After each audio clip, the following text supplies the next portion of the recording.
Hello යාළුවනේ කට්ටිය මචං සුබ දවසක්. මොකද වෙන්නේ ඉතින් අපි මගේ 14 බේස් එකේ ලූට් නෑ අපි ලූට් ෆුල් කරගෙන බලමු. ඉස්සෙල්ලා මේ තියෙන ලූට් ටික මොනවට හරි දාලා අපි අප්ග්‍රේඩ් කරලා දාමු. බිල්ඩර්ස්ලා 3 දෙනෙකුත් ඉන්නවා. ඉතින් අපි බිල්ඩර්ස්ලා 3 දෙනෙකුත් නිකන් ඉන්නේ කී තාමු එලෙක්සර් මයිනර් දෙකකුයි ගෝල්ඩ් මයින් එකකුත් දාමු. එතකොට හරි අපි එකත් දැම්මා. ඊළඟට මොකද කරන්නේ? මෙතන ඕල් එකක් තියෙනවා. අපි එකත් දාලා මිමු. එතකොට ඒකත් ඉවරයිනේ. ලෙවල් කීයට දාන්න පුළුවන් එතන අපි දාලා බලමු කීයට දාන්න පුළුවන් කියලා.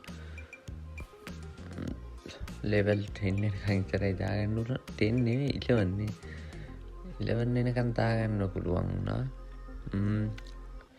අපි පවර් පොසිෂන් එකකුයි ට්‍රේනින් පොසිෂන් එකකුයි දාගමු. එතකොට ලේසි අපිට වැඩේ කරගෙන යන්න. රූට් එකත් අවුලක් නෑ. ලක්ෂ 6 වගේ තියෙනවා දිගීම.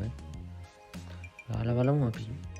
ඔයාලට මම ලූට් එකතු කරන්න නම් මේ ගැන සුපර් ස්නීක් ගොබ්ලින්ස්ලා 100යි ජම්ප් ස්පෙල් 5යි 100 කරන්කට අපි බේස් එකට 100ම දාන්නේ අපි අපේ ලූට් එක ගන්න පුළුවන් තරමකට දාගන්නවා. හරි එහෙනම් channel එක දාන වීඩියෝ හොඳ නම් subscribe කරන්න තමයි කරන්න ඒවා.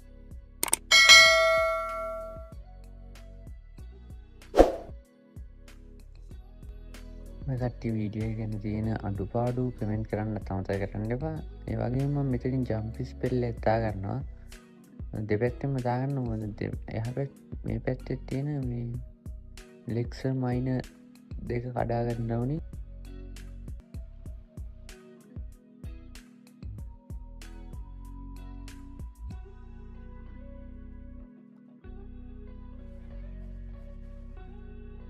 හරි එහෙනම් අපි අපේ ලූට් එක ගත්තා. අපිට හැම ගන්න පුළුවන් වුණේ ලක්ෂ 6යි ගාණක්.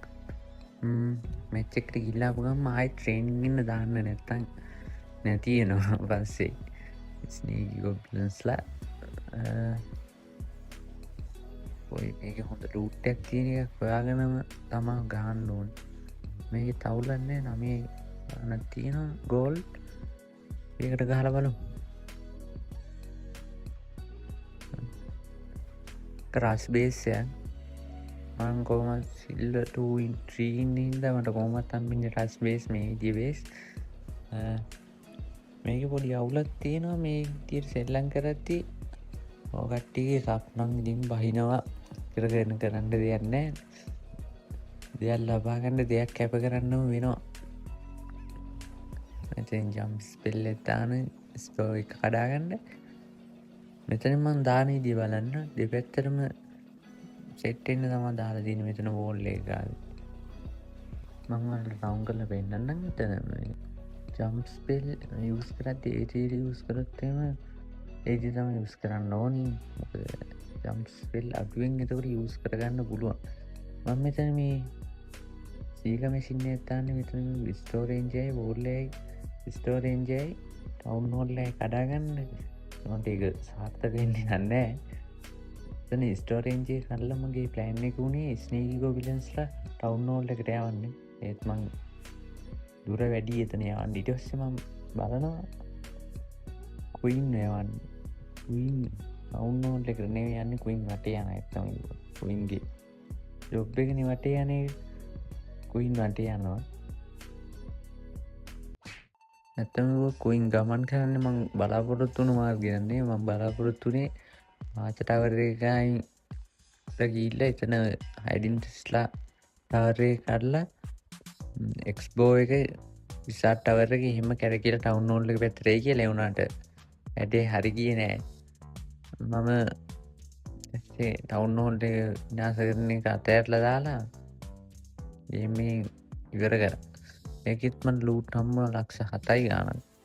හරියටම ගාණක් නෑ එතන. මම ලක්ෂ 7යි ගාණක් හොයාගත්තම මේකෙනුත් මේ විදිහට අපිට පැය එකක් යනකොට ලූට් ෆුල් කරගන්න පුළුවන්.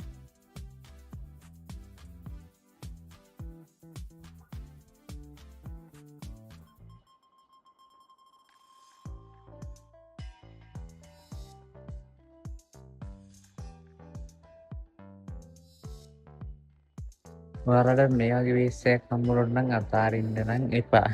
තේරෙයිද ස්ටෝරේජ් මයින ඔක්කොම එක ළඟ තියෙන්නේ. ඔයාලට සංකාල ඉවර කරගන්න පුළුවන් අඩු ස්නීකි කොපිලන්ස් ප්‍රමාණයක් යොදාගෙන ලොකු ලූට් එකක් ගන්න පුළුවන්. මේ වගේ එකක් හම්බුනොත් මේ වගේව හම්බෙනවා. ඕමයක් තියෙන ගොඩක් ඒවා කප් අඩුවෙන් තමයි මේ විදිහ හම්බෙන්නේ.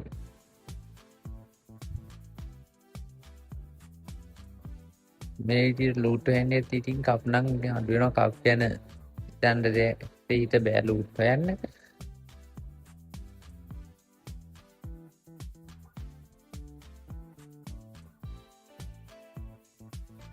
මෙතන ඔයාලා බලන්න ඇති මේ ජම්ප් ස්පෙල් එකක් දාලා අයියා මම සීක මැෂින් එකක් දැම්මේ කියලා. නැත්තම් මේ මං ගියටින් ජම්ප් ස්පෙල් එක වැරදිලා තමයි වැටුනේ. කරන්න දෙයක් නැහැ. එතන ජම්ප් ස්පෙල් එක වැටුණා වැරදිලා. එහෙම වැරදීමක් වෙනවා.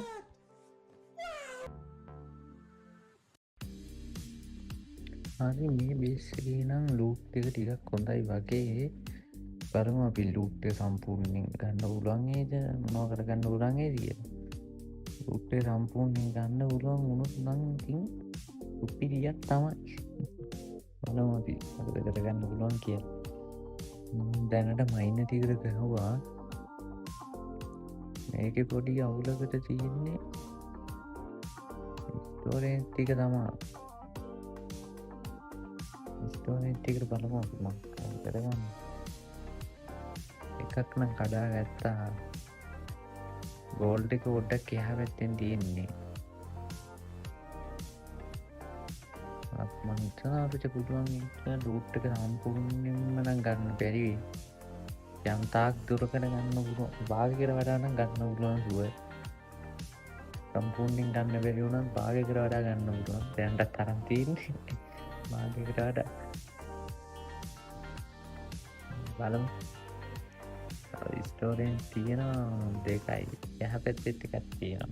කොට හොඳයි. එතන එකක් ඉවරයි. ඔය විදිහට තමයි ඉතින් හදාගන්න තියෙන ස්ටෝරේජ් ටික. අවුලන්නේ හොඳ ලූට් එකක් ගත්තා. හරි අපි එහෙනම් ගොඩක් දුරට ලූට් ෆුල් කරගෙන තියෙන්නේ. මේ වගේ බේස් එකක් හම්බුනොත් පේනවද?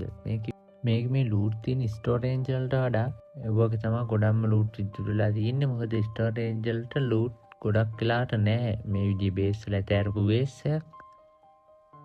මේ වගේ බේස් වල ලූට් මයිනර් වල තමයි ලූට් ගොඩක්ම ඉතුරු වෙලා තියෙන්නේ. ඉතින් අපි ස්ටෝරේජ් වලට ඇටැක් කරන්නට ලේසි ලූට් මයිනර් වලට ඇටැක් කරන එක.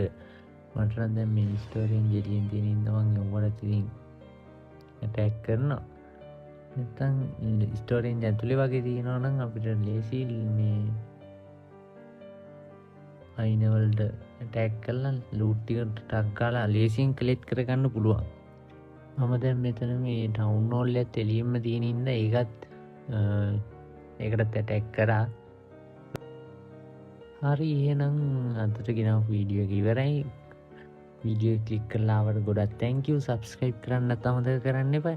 subscribe කරලා තියාගන්න. අපි ඉස්සරහට plan වෝ දෙන්නත් බලාපොරොත්තු වෙනවා.